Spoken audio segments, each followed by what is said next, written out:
Mr. OG Diaz abay naglabas ng ilang mga detalye patungkol sa nalalapit na kasal di umano ni Miss Julia Barreto at ng kanyang fiancé na si Lucas Lorenzo. Ano nga ba ang naging reaksyon ni Gerald Anderson patungkol sa isyong ito? Yan ang pag-uusapan natin. But before that, if you haven't subscribed yet to my YouTube channel, please don't forget to like, share, and subscribe at hit mo na rin ang notification bell for more showbiz updates. Bago tayo of course magpatuloy sa ating updates for today's video, nais ko pong pasalamatan kayo for always watching and trusting this channel. Thank you so much sa inyong laging panonood at pagsubaybay. So bago tayo magpatuloy, let's watch this video. Ano nga ba na? Jowa na nga ba niya? Ito na nga, balitang engaged na rin si Julia kay Lucas. Teka muna, kamusta naman sila ni Gerald Anderson? Di ba matagal na lang wala? Oo, wala na sila. Oo. Alam ko single si Gerald. Oo na eh. Oh. At choice daw niya maging single. Sabi ba niya? Oo, kasi nung meron sila parang yung Stars on Stars, yung dalawang artista na di-interviewan, natanong siya ni Baron Geisler kasi dahil magkasama sila dun sa Blood versus Duty, di ba? Saan daw nag-a-attitude si Bella Padilla? Totoo yan. Diyos ko. Hanggang ngayon, issue yan, ha? Na nag-a-attitude si Bella Padilla. Ayun na nga, parang nag-aaway-aaway na sa set. Oo, dahil daw kay Bella Padilla. Totoo ba yun, Bella? O, mabalik tayo kay Julia. Oo nga. Oo, ayun na nga kay Gerald. Oh. Sinagot ni Gerald yon yung pagiging single niya. Oh, ano Tapos ang sagot niya. Ay, ang ganda. Di ba? Ganda. Haba, no? Ganda. Muling naging laman ng entertainment news at social media si Julia Barreto matapos kumalat ang balitang umano'y engaged na siya sa negosyanteng si Lucas Lorenzo. Ang naturang balita ay unang naging usap-usapan sa iba't ibang entertainment portal at social media pages. Matapos ilabas ang ilang showbiz writers ang mga detalye tungkol sa di umano'y espesyal na relasyon ng dalawa, bagamat wala pang opisyal na kumpirmasyon mula kina Julia at Lucas, naging mainit na paksa ito sa online community lalo na sa mga tagahanga ng aktres maging sa mga sumusubaybay sa kanyang love life.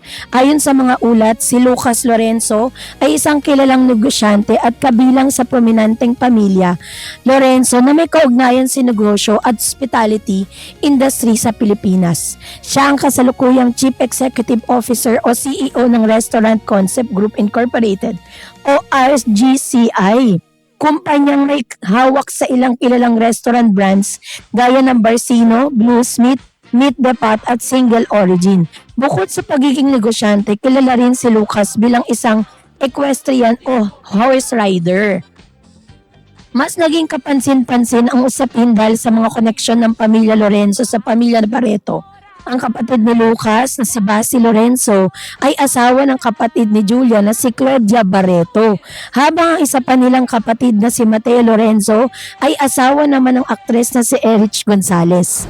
So dahil dito, maraming netizen ang nagsasabing hindi o posibleng maging malapit sina Julia at Lucas dahil madalas silang magkita sa mga family gatherings at pribadong okasyon. Nagsimula ang espekulasyon nang mapansin ng ilang netizen na madalas umanong magkasama sina Julia at Lucas sa ilang private events. Mailan ding nakakita umano sa kanilang na magkatabi sa wedding reception ni na Claudia Barreto at Basti Lorenzo. Kahit walang malinaw na ebidensya ang romantic relationship, mabilis pa rin kumalat ang mga haka-haka online.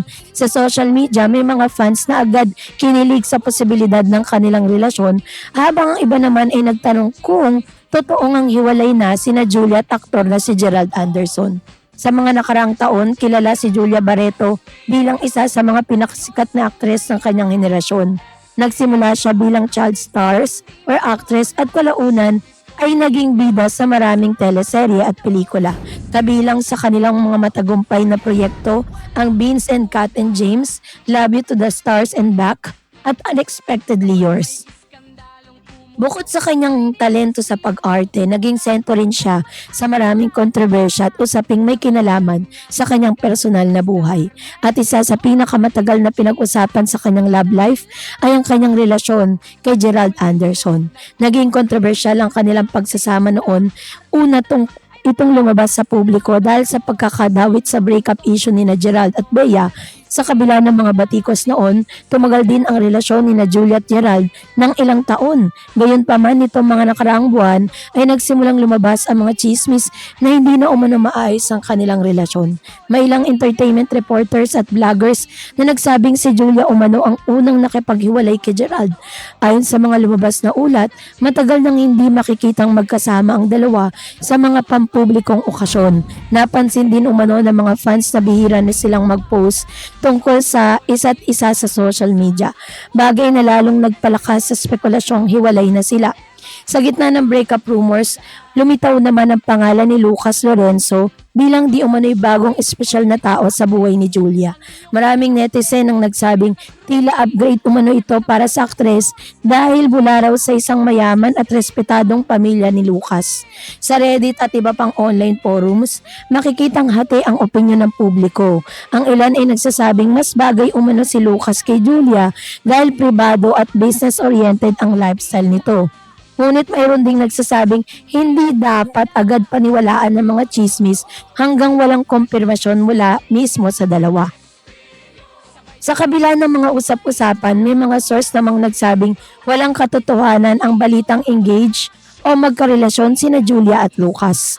Ayon po sa ilang entertainment insiders, natural lamang daw na maging malapit sila dahil konektado ang kanilang mga pamilya. At sinabi rin ng ilang source na walang opisyal na ligawang nangyari at pinalaki lamang ang umano ng social media ang simpleng interaksyon nila. Gayunpaman, hindi nagpigilan ang publiko ang patuloy na pagbuo ng iba't ibang teorya at isa sa mga naging dahilan dito ay ang pagiging tahimik ni Julia tungkol sa kanyang personal na buhay. Nitong mga nakaraang buwan kumpara noon sa mga aktibo siya sa pagpo-post ng updates tungkol sa trabaho at relasyon, naging mas pribado umano ang aktres. Kamakailan, para sa ilan, senyales ito ng mas gusto niyang proteksyonan ang kanyang personal na buhay mula sa intriga at kontrobersya. May mga netizen din nagsabing posibleng naghahanap na si Julia ng mas tahimik at stable na buhay na labas sa showbiz. At ayon sa ilang entertainment columns, kung sakaling seryoso ang relasyon ni na Lucas, maaaring mas piliin umano ng aktres ang pribadong pamumuhay kaysa manatiling sentro ng showbiz controversies. Gayunpaman, walang controversies na matibay pa rin ang basihan ng mga haka-hakang ito. Samantalang marami pa ring fans ang natuwa sa posibilidad na maging bahagi ng Lorenzo family si Julia. Kilala ang pamilya Lorenzo bilang isa sa mga prominenteng pamilya sa bansa pagdating sa mga negosyo. Dahil dito, may mga netizen na nagsasabing tila fairy tale umano ang posibleng relasyon ng aktres at ng businessman. Sa social media, maraming nagkomento na bagay raw ang dalawa at pareho silang classy at pribado. Gayunpaman, mayroon din naman mga kritiko na nagsasabing hindi dapat gawing sukatan ng magandang relasyon ang kayamanan o social status. Sa ilang online discussion, may mga netizen na nagpapaalala na hindi garantiya ng masayang pagsasama ang pagiging old rich o galing sa mayamang pamilya. Para sa kanila, mahalaga pa rin ang compatibility, respeto, commitment sa isang relasyon. Makikita rin sa isyong ito kung gaano kalakas ang impluwensya ng social media sa entertainment. Sa entertainment industry, noon maaaring simpleng chismis lamang ang ganitong usapin. Ngunit ngayon dahil sa mabilis sa pagkalat ng impormasyon online, kahit maliit na detalye gaya ng pag-like sa Instagram post o pag-upo sa magkatabing mesa, ay agad na nagiging viral at pinag-uusapan ng publiko. Isa ring mahalagang paalala o mahalaga ring aspeto sa usaping ito ang pagiging interesado ng publiko sa personal na buhay ng mga celebrities. Sa Pilipinas, matagal ng bahagi ng showbiz culture ang pagsubaybay sa love life ng mga artista mula sa panliligaw hanggang sa breakup at engagement rumors.